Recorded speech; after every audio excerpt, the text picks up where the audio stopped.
Les remerciements ont été faits par Patrick, alors je ne vais pas recommencer à remercier tout le monde. Je profiterai juste de l'occasion qui m'est donnée pour vous présenter celui qui sera désormais le représentant du Front National Jeunesse, Mulhouse et Agglomération. Il a 19 ans, étudiant en médecine, sportif, célibataire, je passe le message. C'est Joris Sanzer.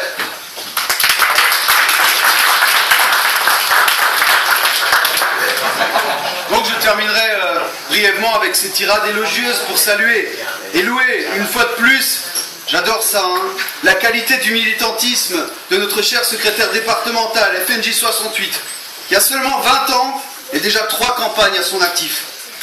Alors comme je sais que les talents fleurissent sous les encouragements, je voulais vous dire à quel point je suis fier et honoré d'avoir su repérer cette véritable pépite, Julien Abraham.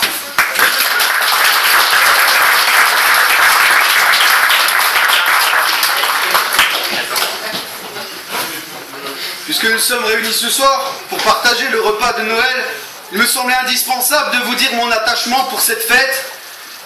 À titre indicatif, Noël vient du latin natalis, qui signifie naissance. Célébrer Noël, c'est célébrer la venue au monde de l'enfant Jésus. Noël, c'est la fête de tous les chrétiens. Noël, c'est notre fête. En Alsace, personne n'échappe à la beauté de Noël, parce qu'elle est la fête qui a bercé notre enfance, par la féerie des chants, de ses lumières, de ses étoiles et de ses guirlandes. Par l'odeur si caractéristique du vin chaud et des pains d'épices qui parfument nos marchés de Noël. Par le bonheur retrouvé pour ceux qui en ont encore la chance d'avoir une famille, d'être réunis autour d'une grande tablée. Par la majesté du sapin, immense sur la place de la mairie, ou modeste dans son salon. Et à son pied, la crèche, où on attendra le ridoine pour y placer le santon de l'enfant Christ dans la paille fraîche où l'attendent déjà son père et sa mère. Cependant, il crève les yeux que tout a été mis en œuvre pour revêtir à Noël un aspect profane et commercial. Alors évidemment, Noël ne susciterait pas autant l'émotion sur la venue de Santa Claus et ses cadeaux. Mais Noël, c'est aussi un état d'esprit, un moment adéquat pour faire son ascèse, réfléchir sur la portée de nos actes et tenter de nous arracher au vice du consumérisme. Un moment privilégié où il ne serait possible de laisser tous nos soucis de côté, de faire preuve d'empathie envers tous ceux qui sont dans le froid, la misère et l'adversité. Hélas, les mœurs changent et l'actualité est cruelle. Tous ces symboles forts de Noël sont appelés à tomber en désuétude, car l'un des principaux leitmotifs de la gauche est de détruire toute chose à caractère sacré. Noël est sacré, détruisons donc Noël. Pas d'un seul coup. Sinon, comme la grenouille que l'on tente débouillanter, les Français seraient sortis de leur bond dans un réflexe naturel de survie. Non, la destruction, pour être effective, devra être progressive. D'abord, jouons sur les mots. Le congé de Noël, par exemple, prendra le nom de congé d'hiver. Vous remarquerez que dans de nombreuses entreprises, le congé de la Toussaint s'appelle déjà congé d'automne. Le sapin de Noël serait rebaptisé sculpture de lumière pour ne pas, dit-on, heurter certaines communautés. Au marché de Noël de Strasbourg, sous l'ordre du sénateur-maire Roland Ries, grand coutumier des déclarations abjectes et mirobolantes, on interdirait les chants traditionnels car ils sont chrétiens. Dernièrement, à l'école maternelle de Montargis, la directrice de l'établissement refuse la venue du Père Noël pour ne pas enfoncer les enfants non catholiques. Il aurait de quoi rester pantois quand on sait que le Père Noël est de tradition païenne et par conséquent n'a aucune connotation religieuse. Nous le savons, Noël est sacré, Noël est notre tradition. Sacré et traditionnel. Je vois que personne ne quitte la salle en courant. Ça me rassure, ça prouve qu'il n'y a pas de gauchistes parmi nous. Car la gauche, ça n'aura échappé à personne, à horreur de la tradition et du sacré. Le mariage est sacré. La famille qui lui succède est sacrée. Raison pour laquelle notre gouvernement fera voter des lois pour retirer au mariage son caractère sacré. Il aurait tant à dire sur le sujet, mais je ne me sens ni l'utilité ni la légitimité de dresser un argumentaire complet sur quelque chose d'aussi dérisoire qui ne sert qu'une minorité dans la minorité. Toutefois, deux choses à mon sens méritent qu'on s'y attarde. D'abord, d'un point de vue sémantique, le mariage gay, c'est un oxymore, c'est un contresens, puisqu'il scelle l'union normale entre un homme et une femme.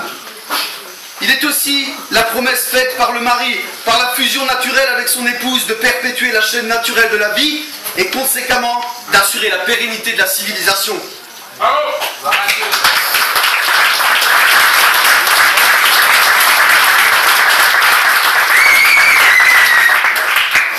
Le second point, c'est un poncif que je voudrais ici descendre à la carabine. Celui qui consiste à faire croire parce qu'un couple est gay, il a adopté des enfants, il serait forcément de bons parents. On essaierait de nous faire croire qu'à aucun moment, l'un des parents pourrait rentrer ivre-mort du troquet et tabasser son fils parce que l'OM a perdu contre le PSG. Je ferme la parenthèse, car la gravité de la situation sociale en Alsace devrait nous imposer d'autres priorités. Ce qui, moi, me pique le plus, c'est la légèreté, ou plutôt la couardise avec laquelle on traite le problème de l'immigration. Quant à Mulhouse, il devient trop délicat de parler des trop nombreuses divergences qui existent au sein de cette ville multiethnique. On nous dit que celle-ci est riche de sa diversité. On nous a menti en nous disant qu'en collectivant des cultures aux antipodes les unes des autres, on créerait de la richesse. La seule chose qu'ils ont réussi à créer, ce sont des sociétés tribales, où c'est celui qui cogne le plus fort qui a raison.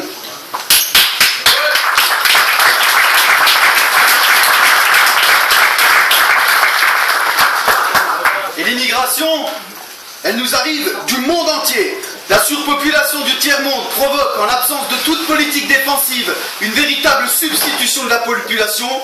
150 000 naturalisés par an, 20 000 clandestins régularisés annuellement, mais le dire a déjà conduit Jean-Marie Le Pen devant les tribunaux. Tout comme... C'est 200 000 par an. Non, les clandestins régularisés annuellement. Régulariser les clandestins. Oui, mais les chiffres ont peut-être augmenté. C'est bien possible. C'est bien possible. Mais le dire a déjà conduit Jean-Marie Le Pen devant des tribunaux, tout comme il est interdit d'établir un lien entre insécurité et immigration.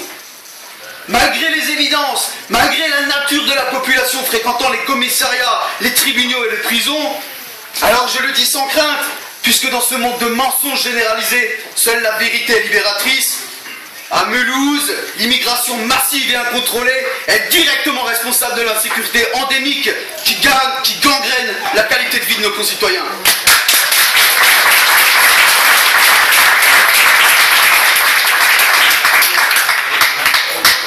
Mes chers amis, face à ce constat amer, je crois qu'il ne faut surtout pas se tromper. Il faut être mesuré et pragmatique pour ne pas tomber dans la spirale du racisme. Car pour pouvoir agir ferme, il faut être juste. Oui, dans une conjoncture différente, l'immigration pourrait être une chance pour la France. Oui, dans une conjoncture différente. Oui, l'immigration a déjà été une chance pour la France. Et pour illustrer mes propos, j'ai un exemple très alsacien, très local, ici même sous nos pieds. Je ne vais pas retracer ce soir la fabuleuse épopée des mines de potasse d'Alsace. Mais il faut se souvenir quand même que dans les années 40, la main-d'œuvre française faisait cruellement défaut pour extraire le précieux minéral et que l'Alsace a accueilli en bras ouverts des milliers d'émigrés, principalement des Italiens et des Polonais. Mais tous chrétiens, hein. J'y arrive, très bien monsieur, c'est très juste. Et vous croyez qu'ils ont fait quoi, ces immigrés qui sont manifestés pour qu'on lance la polka dans les écoles maternelles, qui sont allés demander au maire de retirer les crèches des sapins? Non, ils se sont intégrés, ils se sont assimilés aux autochtones, et même mieux que cela, je le lis dans un livre qui s'appelle Du sel et des hommes, qui retrace toute l'histoire des mines de potasse d'Alsace, où je cite: les mineurs polonais, soucieux d'attirer sur eux la bienveillance divine, demandèrent à leurs collègues alsaciens d'accorder chaque jour une minute de recueil devant l'icône de Sainte Barbe, qui fut alors érigée patronne des mineurs et des pompiers. Cette ferveur religieuse a facilité le rapprochement des familles et est encore présente aujourd'hui dans le bassin potassique. Excellemment bien dit.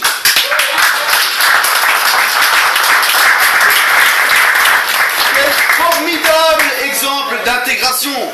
C'est pourquoi je vous le dis, notre patriotisme n'a rien de belliqueux. Il est un patriotisme de défense. Il est nécessaire et légitime. Et n'en doutez pas, le FN est le seul parti à l'incarner.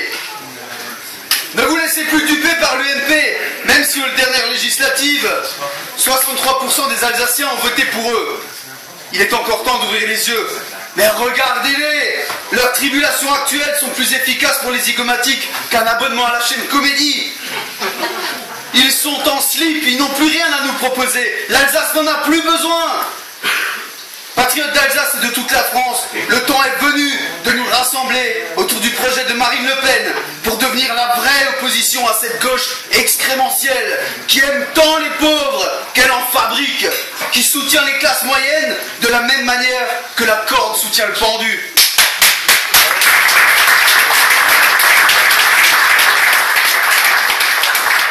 Chers camarades, c'est parce que nous sommes faits d'Alsace et d'audace, c'est parce que nous allons déranger tous ceux qui méritent d'être dérangés qu'il nous faudra nous préparer à répondre de toutes les anathèmes. Le cerveau nourri et structuré, l'âme éclairant notre dessein de renouveau pour la France, et le corps entraîné et endurci pour encaisser les coups les plus tordus. Soyons ceux qui ont la foi et qui bravent le danger, et gardons toujours à l'esprit que notre folklore, nos mœurs et nos coutumes ne sont pas de vulgaires marchands de tapis. On ne négocie pas avec la culture alsacienne, on s'y soumet. Vive Noël, vive l'Alsace, vive le Front National!